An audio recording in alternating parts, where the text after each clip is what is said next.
onde se McDonaldiza todo, especialmente a cultura, como un valor de consumo para comprar, para vender, non a cultura como unha resposta que o ser humano dá ao medio, e iso entendeu-no perfectamente ben Prisciliano, todo o nacionalismo galego e os galeguistas que buscaban a identidade frente a un mundo que se McDonaldiza, que se globaliza, que se comercializa. Tamén as persoas, pois non hai máis que remexer nesas búsquedas que debe facer todo ser humano como ser intelixente, que asumir de onde se ven, a onde se vai, e precisamente compre, se somos científicos, meter a Castelao no seu contexto de espacio e de tempo que lle tocou vivir, que é precisamente unha época do Baixo Imperio, onde se están conformando pois as raiceiras de un cristianismo que se vai despegando precisamente da doutrina de aquel palestino arameo que era Xesucristo, para irse comercializando, e van nacendo nesa época toda unha serie de ideas como entender o cristianismo. Na tradición galega de onte, de hoxe e de sempre, ese animismo está aí. E non somente na tradición galega, en moitos povos que indudablemente non poden ir contra a natura.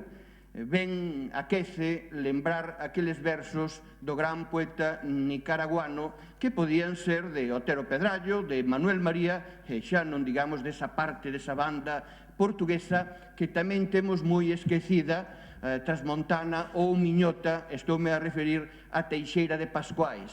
Pois Ernesto Cardenal di que a atracción da terra afunde as raiceiras, a atracción do sol ergue os xermolos, e nós, como as plantas, entre a terra e a luz.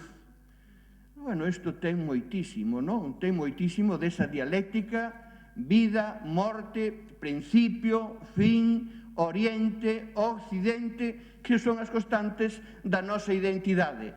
Incluso están no noso símbolo, por excelencia, que é o símbolo da vida, do renacer, a cuncha de Vieira, que todos coincidedes que debía ser a bandeira de Galicia, a converxencia, a diverxencia, o principio, o fin, a vida, a morte, cóncava, convexa, masculina, femenina. O símbolo das fisterras, o símbolo donde precisamente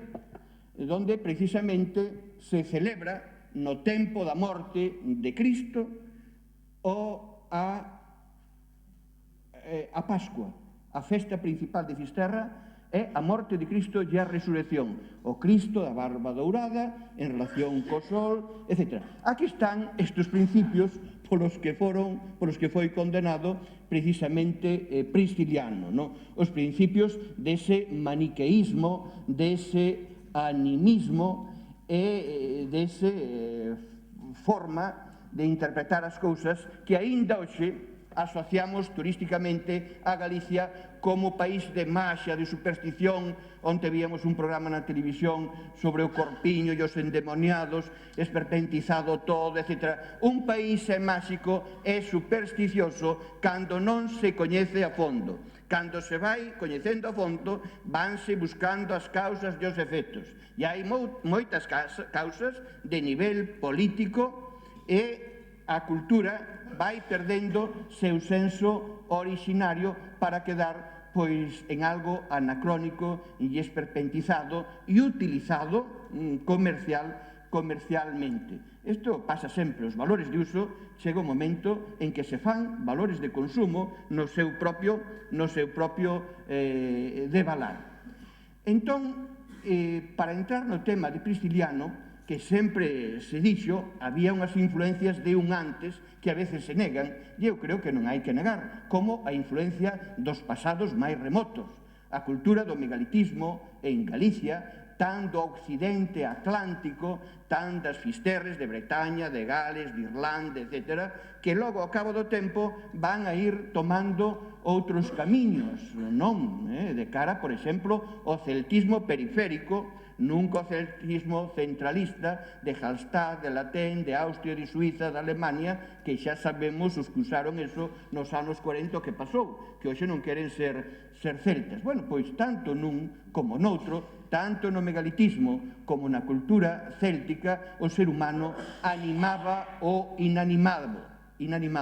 As pedras curaban, as augas curaban, había ventos bons e ventos que traían enfermedades, etc. E a lumeirada, que era o espello do sol, e a astroloxía estaba en relación precisamente con estos monumentos megalíticos, non somente os túmulos funerarios, que son os dólmenes, teñen unha orientación quere dicir mirar ao oriente, non? Por onde sai o sol, por onde se pon, principio, fin, vida, morte, nunha época, precisamente, o final do Neolítico, onde o ser humano comeza a domesticalo todo, a domesticar as plantas, a cultivalas, a inxertar, comeza a domesticar os animais para comelos, para montar incluso neles, comeza a domesticar o medio que se vexan seus arrogantes monumentos marcando o territorio e comeza a domesticarse a él mesmo poñendo normas de comportamento, normas religiosas moi similares ás de estos versos de sempre, porque son cuestións de religar ao ser humano co seu orixen e co seu fin, que é o tema da vida e da morte, e dai nace precisamente a religión. O sea, que o ser humano empeza a ser unha figura religiosa en relación co tema filosófico da vida e da morte, que é o que hoxe move os creadores, os artistas, os filósofos, en base a este elemento que ao final a todos nos une, non? Bueno, estamos entrando xa naqueles tratados, naqueles cánones precisamente de tipo priscilianista. Pero hai unha cuestión que creo que en Galicia temos bastante pouco clarificada e quizá habería que facer simposios sobre eso que é a cuestión céltica, non? Sabemos que a bibliografía sobre o mundo céltico sempre se entendeu como un pobo que procede de Oriente, vais establecendo en Anatolia, colle influencias dos hititas, dos hiscitas, vai entrando en Centroeuropa, onde se asenta, pasando polo Danubio, aí creanse unhas culturas que a historiografía vai chamar a Hallstatt, Latén, etc. Non? Austria, Suiza e Alemania son os países celtas por excelencia. Logo veñen as outras periferias que reciben tamén estas influencias enormes desta civilización que son os misioneiros da Edade do Ferro, en definitiva, a metalurxia, outro sistema defensivo, etc. É un mundo oriental que leva dentro deles todo un forte sentimento animista, panteísta, de divinidades vinculadas precisamente aos montes, aos astros, ás augas, ás fontes, etc. Chegou a Galicia esa influencia? Non creo, sinceramente, que en épocas da protohistoria chegaran esas influencias de Hallstatt, de Latén, a Galicia. A Galicia chegaba ao Oriente a través, precisamente, do millor camiño que tuvo Galicia sempre, como din aqueles versos de Valentín Paz Andrade, ben chegados mariñeiros a cabalo das ondas do mar, onde a Galicia marxinada toparíase o millor camiño. E o camiño que tuvo Galicia, dende sempre, foi precisamente o camiño do mar. E esas influencias orientais están chegando a Galicia dende o pasado máis remoto hasta hoxe, cousas que se veñen precisamente dilucidando nos nosos tempos, non? E ese orientalismo, ás veces, nos traducímolo precisamente como o celtismo. Quere isto dicir que cando chegan os romanos a Galicia, eles din, as crónicas de Estrabón, de Plinio, as posteriores, etc., din que antes que eles aquí, outros povos de comerciantes, a través das colonias do que se día Gadis, Cádiz e máis antiguamente Tartesos, pois negociaban con estes emporios do petróleo daquel tempo, que era o estaño, que era o ferro. E con eles viñan, precisamente, moitas dos vellos cultos orientais do Mediterráneo oriental, pero tamén, indudablemente, de Exipto. E os romanos que chegan a Galicia non eran moitos deles romanos de Roma, esos eran os postos de certa clase e de certo rango, senón que moitos deles van ser romanos que proceden do norte de África e da zona do Mediterráneo oriental, próxima ao que é hoxe Antioquía. Van a ser romanos que traen seus cultos orientais, que van a ser consentidos polo mundo romano, que si era moi demócrata en estos aspectos. Bueno, por eso en Galicia pois están aparecendo mitreos, están aparecendo serapeus, etc. E estas culturas milenarias de zoroastristas, en definitiva, que foron reformadas polo mundo maniqueo, donde hai esa dialéctica de contrarios que é motor de tantas cousas e precursora de tantas cousas, pois vai ser asumida por aqueles cristianos que no baixo imperio, quere isto dicir, en época donde xa Roma non domina todo, senón que hai unha división con Constantinopla, o imperio aparece dividido, e Galicia pois vai ser un foco donde vai recibindo moitas destas influencias. Por exemplo, o santuario de Panoias, as Panoias, que todos, moitos de vos coñecedes, se non son os puntos a donde todo galego debe ir para beber nas fontes de auga limpa desa identidade animista de amor á terra que ao fin e ao cabo é que nos dá vida, nos dá idioma, nos dá un sentimento, nos dá unha identidade, etc. Pois en Panoias, nas Panoias, ali hai un santuario de época romana con varios inscricións en griego e en latín que falan que un Calpurnio, precisamente un antropónimo que seguramente tería que ver con alguén originario de Galicia, porque hai moitos calpurnios con esta procedencia galaica, dedica a Serapis pois as súas ofrendas, que posiblemente sería de víctimas de sacrificios, etc. É isto un santuario penedío, de moitos penedos, donde hai uns ocos traballados, rectangulares, etc., que podían servir de fóculus para as ofrendas, etc. Lugares donde, na tradición dos avós e incluso dos pais, hasta non fai moito tempo, celebraban esas festas de carácter cíclico, astral, agrario, que hoxe aínda vimos celebrando, tamén mestizadas, pois, con Halloweenes, Samaínes e tantas cousas similares, como son nosos magostos, como son as festas de difuntos vinculadas a un santo cristianizador que procede tamén da Panonia, que é a zona de Hungría. Desto habería moito que falar, isto se daría pé para outro congreso, que é precisamente San Martín Dumiense, que trae as reliquias dun cristianizador pristilianista, que era San Martiño de Tours, precisamente un dos defensores de San Martiño, xunto con seu cronista Sulpicio Severo. Bueno, aí temos un espacio de carácter orientalista, non? De carácter orientalista na cultura galega. En Lugo están aparecendo mitreos, ese culto ás profundidades, ás covas, o representado polo touro, etc., as forzas lunares que tanto influyen na cultivo, na vegetación, e cultos que se poden vincular a outro espacio que a tradición sempre dixo pristilianista, e se non é vero, é ben trovato, porque estamos falando de poesía, estamos falando de literatura, que este punto tan en relación con Compostela, que é o pico sacro, non? Pico sacro, hoy te veo, mañana te paso, dicían os peregrinos, dentro desas tesis pristilianistas de aventuras, desventuras. A vida é andar, a vida é aprender a desprenderse. A filosofía de don Ramón Otero Pedrallo, de Teixeira de Pascuais, o de valar, o enxergar unha palabra moi galega, hoxe xa nada utilizada, é meter no sentimento de pois todas esas cousas, o de valar das nubes que pasan, que son nubes, pero sempre son diferentes, é o devenir de Heráclito, etc.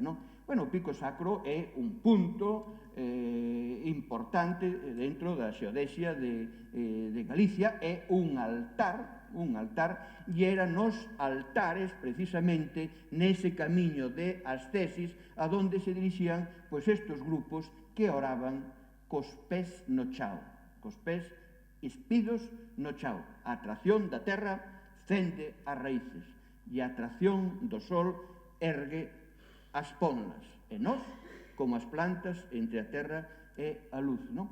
A San Andrés de Teixido vai de morto, o que non vai de vivo, nese rito tamén ascético, non? De camiño de aventura e desventura, vivindo o día, vivindo a noite, etc. Non? Se non se cumple ben ese rito que leva a fonte, o manancío, etc., pois terá que volver despois de morto en forma de sapo, de lagarto, de reptil, etc. Esa ascesis de carácter oriental, casi pitagórica, donde se cree na transmigración, etc., buscando o que propoñía Prisciliano a cosmogonía, que é precisamente o paraíso astral. E aquí entramos nunha cuestión que orixen en varios congresos e simposios como este, historiadores da arte e grandes personalidades tampouco me rebatiron, non sei por qué, etc. Pero é a interpretación de un lugar priscilianista por excelencia, poéticamente, se non é vero e ben trovato, que é a Catedral de Santiago, con ese simbolismo unitario que ten o románico, e que a veces explicamos mal, o Pórtico da Gloria, por exemplo. O Pórtico da Gloria, na fachada occidental, é unha parte de un todo que é a catedral. O Oriente ten relación co Occidente, o Norte co Sur, o lugar, etc., etc. Vos sabedes que no mundo galaico romano e no mundo oriental non hai nada máis que ir ao que hoxe son estes lugares conflictivos de Irán e Irak, ir aos seus museos, ver as estelas do mundo babilónico e as estelas funerarias. Isto vou explicar para adentrarnos despois nunha explicación desto tan controvertido que é o Pórtico da Gloria dentro de un todo, non? O senso priscilianista, o senso do Apocalipsis que hai aí. O Apocalipsis está escrito por San Marcos na illa de Patmos, con grandes influencias orientales, influencias, si se quere, pois zoroastristas, etc., entre os principios, non? Entre os principios. Bueno, entonces, as estelas funerarias de tipo babilónico teñen unha parte que vincula coa terra, co principio das cousas, que é precisamente a identidade do individuo que vai ser enterrado. Debaixo está o nome do individuo. Logo, en esas estelas funerarias aparecen escenas de vida, de camiño, de aventura, de desventura que é a vida. As portas, os arcos. Os arcos son as portas que nos levan ao máis alá, os misterios. O caos, o camiño cas portas, que pode representar tamén escenas de vendima. As escenas de vendima, pois, represéntanse como as estelas do Areal de Vigo, que están no Museo de Castrelos, que aparece unha señora que leva uns cantros e unhas uvas na mão. Está procedendo a vendima.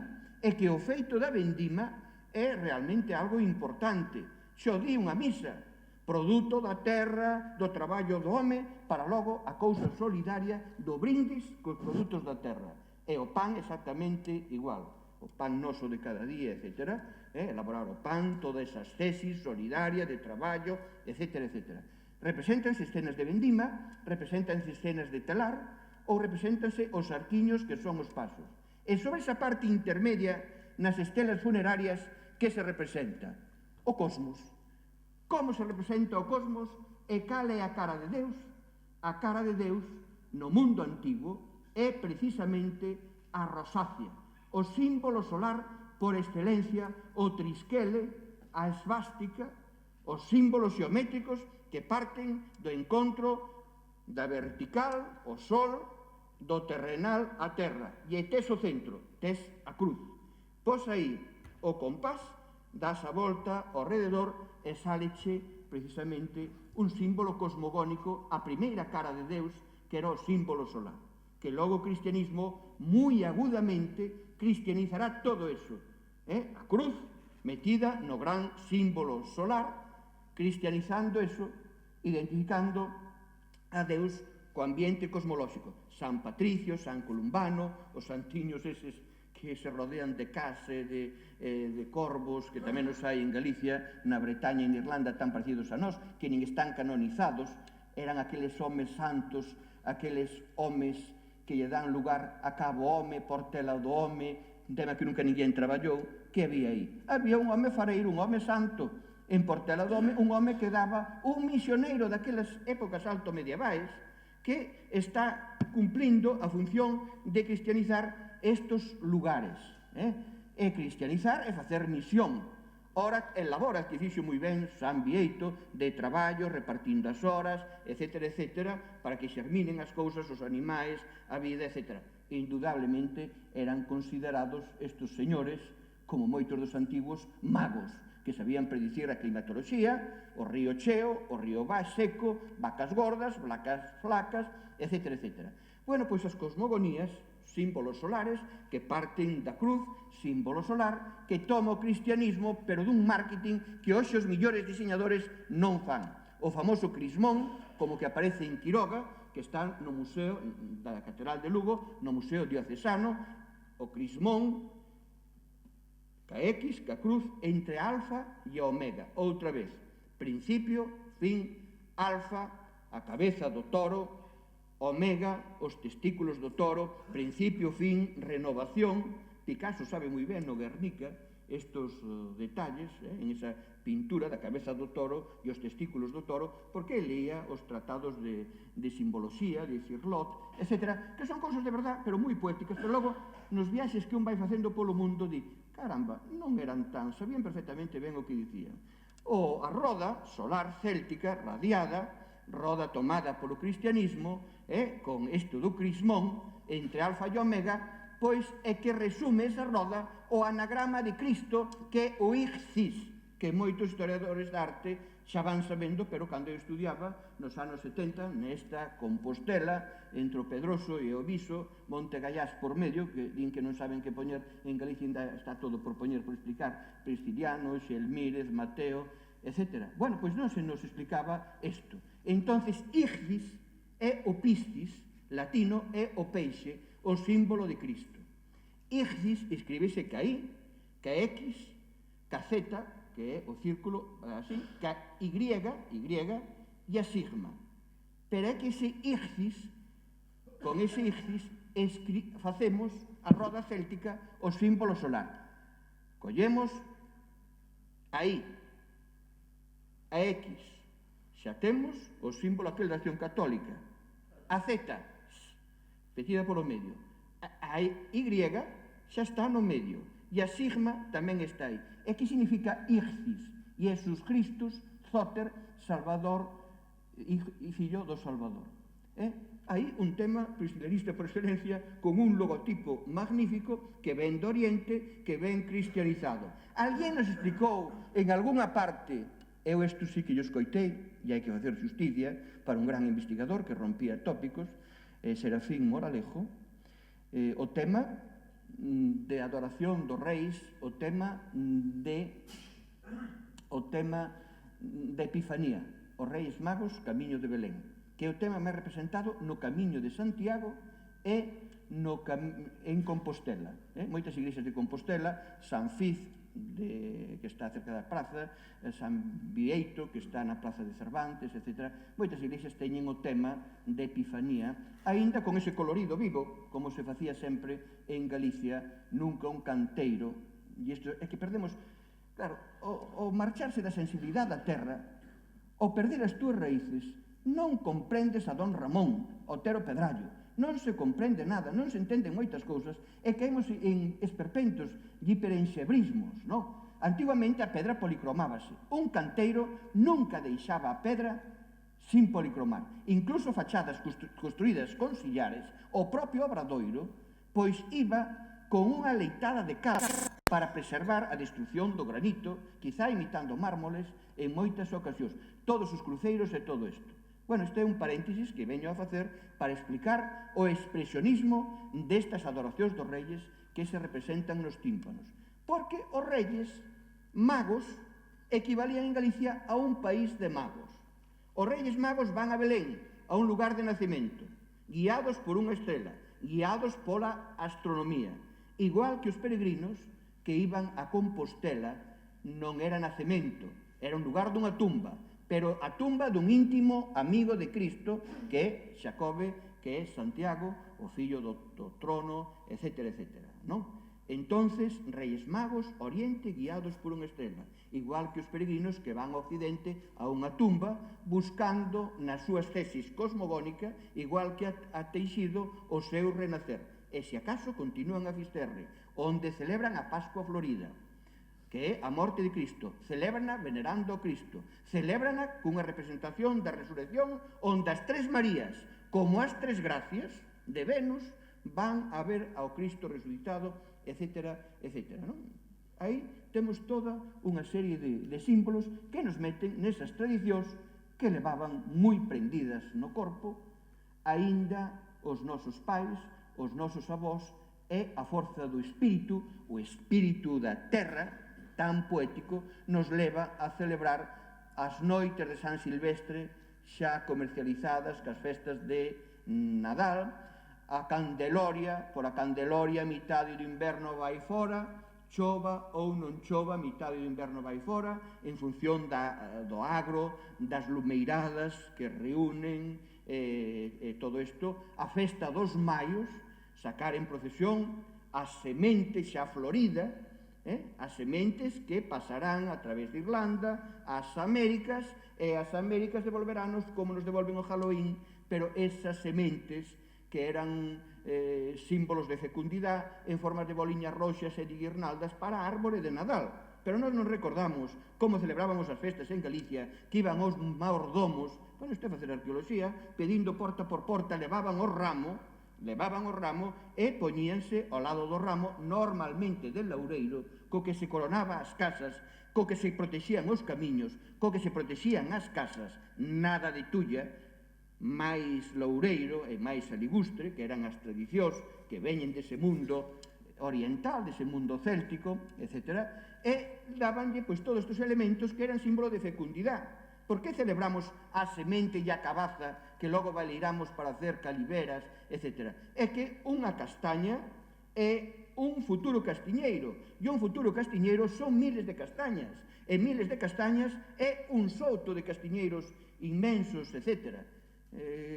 Quen credes que nas ribeiras do Miño, neso que chamamos ribeiras sacras hoxe, no que chamamos o Val do Silencio, con eses mosteiros de Ora e Labora, quen foi o que plantou eses grandes soutos, esos viñedos, etc.? Foi unha tradición de aqueles homes santos que facían súa tumba, súa igrexa, que logo se foron perfilando, unindo, aí ten moito que ver, San Martín Dumiense e outras grandes figuras, entre eles San Rosendo, etc., para facer esas multinacionais que eran que Galicia diu tanto, os conventos do Cister, Alfonso VII, a obra que fixo foi inmensa, a obra de San Bernardo, non? Aí a gran creación do Camiño de Santiago e esas multinacionais ao longo precisamente dese camiño. Río Miño, que era o mellor camiño que tuvo Galicia dende a antigüedade. Por eso a Vía Nova, Brácara, Astúrica, iba precisamente seguindo este río de vida, logo unido co Sil, continuando e meténdote en Astúrica, meténdote na meseta, meténdote no Val do Silencio, con tantas figuras importantes, non? No mundo da cristianización da Galicia, ou ben seguindo o Miño, que te metía na zona máis ben asturiana, etc., non? E ao lado dese río aparece, digamos, a gran significación destes ambientes dos primeiros cristianos, etc., non? Outro punto, por exemplo, dentro dese cristianismo que sempre se dixo, enigmático, eu creo que resume perfectamente isto que estou dicindo ora, é Santa Mariña de Augas Santas nas terras de Allariz, non? Ali está, pois, unha historia ao rededor de unha santa mártir que se conta na época de Vespasiano, Santa Mariña, non? Que di, foi decapitada, os grandes decapitados de Galicia, precisamente, o apóstol, Prestidiano, o mariscal Pardo de Cela, etc., que a veces a tradición confunde cousas desfigúranse, pero que están aí, que se usan literariamente, don Ramón usa moito, non? Pois Santa Mariña de Augas Santas é un espacio onde di que foi decapitada a santa esta. E, como en moitas lendas, a cabeza da santa dá 3 pulos, 3 golpes, e donde salta a cabeza da santa van a nacer 3 fontes de auga pura, de auga limpia, etc. As excavacións arqueolóxicas dan que un centro romano como a Catedral de Santiago importantísimo. O tema da suposta tumba de Prisciliano na Catedral de Santiago daría moito que falar sobre esta cuestión, non? En la Catedral de Santiago, a tumba do apóstolo é claramente un martirium, un arca memórica, máis que marmórica, eu creo que era un memorial, un cito que está marcando a alguén que está enterrado aí.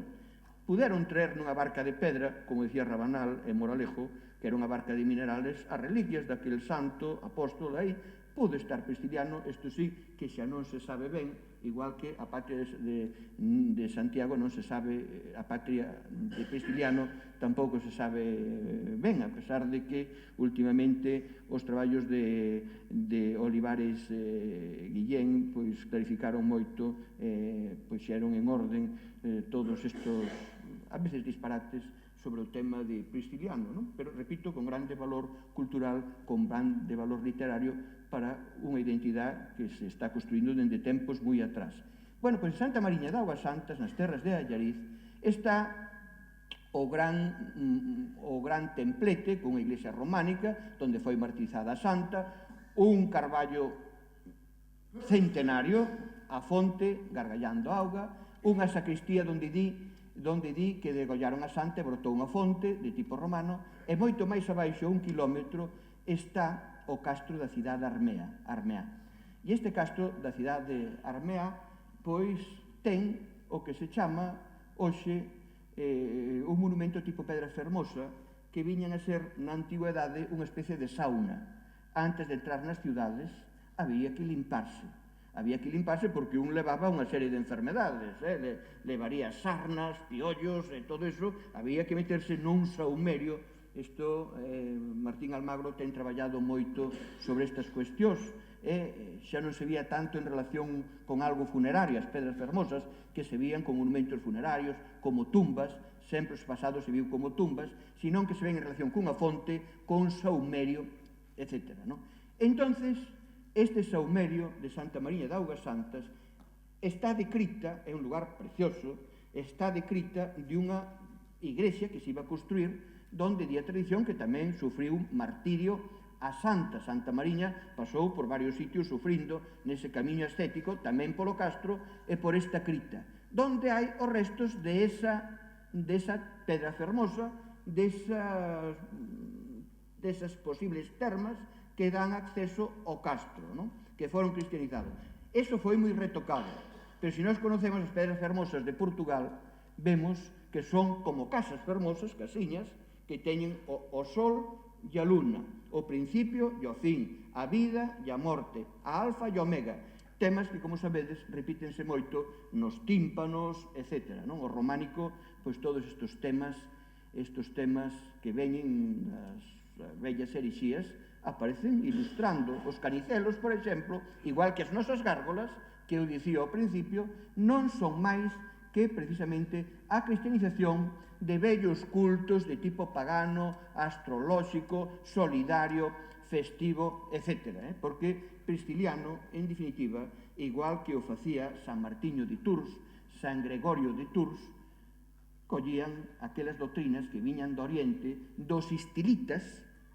Os istilitas son os que estaban ao redor da tumba de Simeón el Estilita en Calatzimán, que hoxe é Siria, donde en definitiva nace o románico, collendo Oriente e collendo Occidente, collendo o mundo egipcio, collendo a cultura grecolatina, e o que ven do Oriente vai nacendo o románico. E este estilita, pois, está cristianizando un estilo, unha columna, igual que o apóstolo Santiago se lle aparece a Virxen do Pilar cristianizando un pilar. Bueno, pois estes estilitas daban normas para o primer cristianismo, e o primeiro cristianismo de Prisciliano, que sigue cousas de Calatzimán, dos estilitas, dos dendritas que habitan en árboles, dos cavernícolas que viven en covas, en Santiago de Peñalba, a cova que vai ser rehabilitada por San Genadio, etc. Entonces, pois, esta religión di que se basa no cristianismo antigo, que se basa na solidaridade e na festa, nos principios maniqueos de vida e de morte, e en certas libertades de convivencia tamén entre o home e a muller, que ten a liberdade, pois unha muller, unha liberdade de oficio, de traballo, pois no que era considerado única e exclusivamente posteriormente por outros máis papistas co Papa, non? O arrianismo, pois, parte de algo, pois, moi similar. Bueno, pois, Santa Mariña de Augas Santas é un santuario que está dentro destas tradicións. Por estar dentro destas tradicións, don Ramón Otero Pedrallo, que no libro precioso, que cheo de poesía, máis quizá que de ciencia, que é o ensaio histórico da cultura galega, di que Prisciliano era o derradeiro druida que tomou precisamente as leccións daquela bella Galicia, etc., etc. Libro de don Ramón Otero Pedrallo, que sería un guión magnífico para ilustrar a historia de Galicia en calquer espacio que nos falta aínda para demostrar a nosa identidade. Bueno, pero volvendo á Catedral de Santiago e analizado xa o simbolismo das estelas funerarias, caos do que nacemos, as tesis que son as portas, e cosmos, aquilo que deixamos ali atrasado, recordades ben, que dicía que é unha cuestión nada interpretada, a Catedral de Santiago é un todo, e a fachada occidental hai que vela en conxunto, non explicar o pórtico da Gloria por si soio, hai que explicalo en todo un conxunto. Entonces, como se entraba na Catedral de Santiago en época do románico por esa porta occidental? Era unha porta simbólica en relación co altar. O altar é o oriente, por donde aparecerá Cristo o día do xuicio final. Aparecerá polo oriente. A fachada occidental mira ao solpor, como intuiu ben Rosalía naqueles poemas que están dedicados á catedral. Rosalía era outra gran animista, outra gran panteísta. Entonces, na parte baixa da catedral está o que hoxe chamamos cripta ou catedral vella, mal chamada cripta ou catedral vella. Era unha pequena porta románica, porta de fortaleza, moi sólida, que se mete por un tubo que logo foi descontextualizado con esas escalinatas que puxeron no século XVII, e descontextualizou a significación da fachada do Pórtico da Gloria.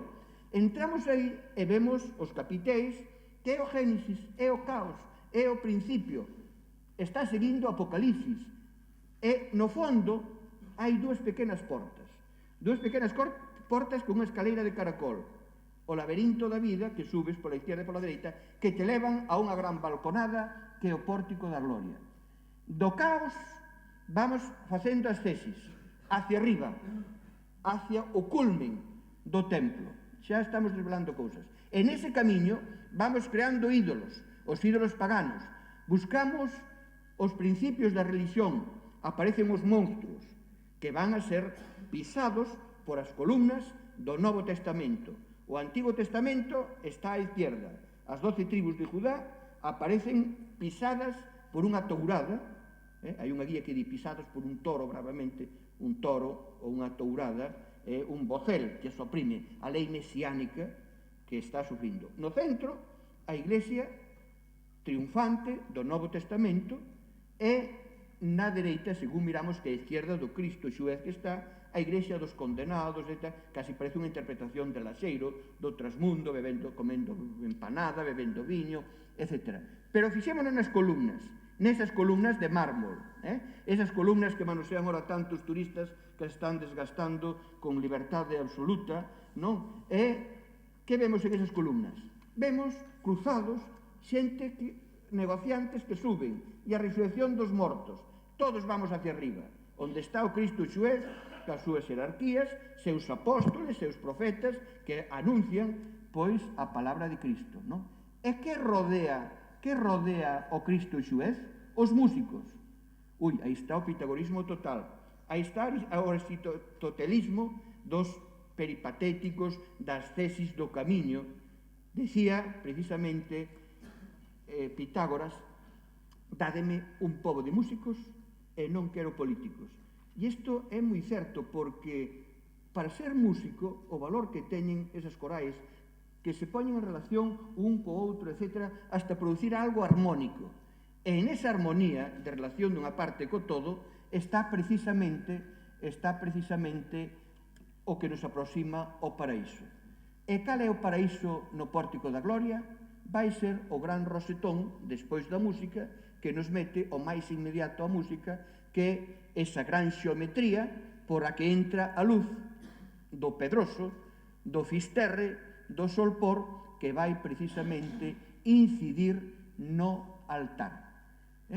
Vedes que o Pórtico da Gloria é unha parte de un todo que é unha especie de estela que vai do caos ao cosmos, pasando por esas tesis que no mundo galaico romano e no mundo oriental representaban precisamente con toda unha serie de elementos que tiñan que ver ca purificación, coas tesis, a vendima, o tema do liño, o tema das portas, etc. Bueno, pasome aquí que xa nos quedan moi pouquiños minutos para rematar.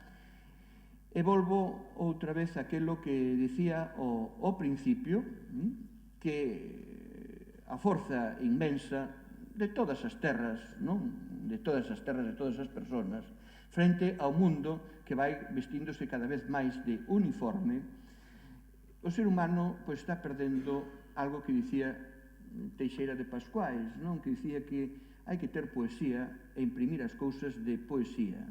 E son os poetas os que interpretan a forza da paisaxe e a forza da paisanaxe, esos segredos inmensos da tradición que está feita de un antes, dun en e precisamente nun despois.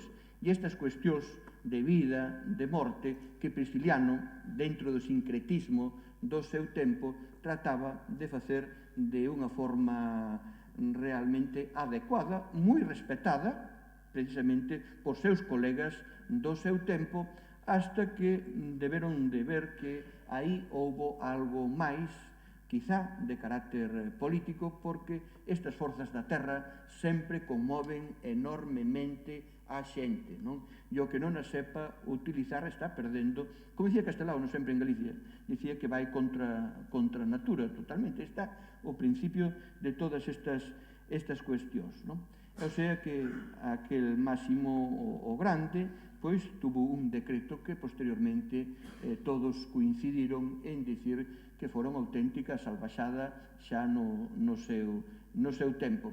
Pero a historia sempre vai ter Priscilianos, e nós aquí, neste val do inferno, tuvemos precisamente un importante que se encontrou con Cotolai, que foi Francisco de Asís. Francisco de Asís non fai máis, quizás sin sabelo, porque non hai que saber moito priscilianismo, que a forza da terra sempre chama a un, e faino de forza poética tamén, como facían os vellos bardos e os vellos druídicas, cantando, reunindo as mulleres, que son quizá máis sensibles e non tan guerreiras. Eso pasáballe a Castelao, pasáballe a Prisciliano, quería dicir, e pasáballe o flautista de Jamelín, que domesticaban serpentes, etc. Pois neste val do inferno houbo aquel franciscano que deixou nesta terra unha forza inmensa. Aínda hoxe, os que cuidan os santos lugares son franciscanos formados en Herbón, eran en Herbón, ora xa quedan poucos, etc. O sea que o franciscanismo en Galicia, e o superior aos franciscanos é un galego, Jacobo Fernández, tío abuelo de Cela, que aparece esperpentizado na Mazurca para os muertos, etc. Pois era un franciscano, mártir en Damasco, etc. O sea que esas forzas están sempre aí. O oriente, ese orientarse, sempre estuvo en Galicia, e nós a veces entendímolo como un celtismo sin demasiada base. Aquí chegou o celtismo a través do mar, incluso cos propios romanos. A Cors Prima, Celtiberorum, que estaba asentada en Ciudadela, é un campamento romano que estaba formado por galos. Quizá Prisciliano podía ser galo. E había unha gran... Prisciliano foi formado en Burdeos, como xa saberedes estes días, e a Aquitania tiña unha gran relación con Galicia. A través dun protocamiño de Santiago, posiblemente sí, pero tamén a través do mar. E os galos celtas viñan cos romanos a Galicia, o sea que esa celticización de Galicia a través do mar, a través dos propios romanos e a través precisamente de todos aqueles santos misioneiros que diu Galicia, como Egeria, como Idacio. Como iba Egeria na época de Prisciliano a Terra Santa facendo aquela guía? Que lle pasaba? E Idacio? E o propio Prisciliano? Seguramente serían dunha casta e dun ranco, algún queres ver en relación ca familia teodosiana. Eso, claro, porque hai que ter naves, hai que ter servintes. A Egeria, quizá unha virxen daquelas épocas que constan, que existían nestes momentos, pois fai esa peregrinatio e queda descrita. Moi poucos países teñen feito isto que fixo Galicia, este país considerado aínda de analfabetos, etc. Bueno, son cuestións de tipo político.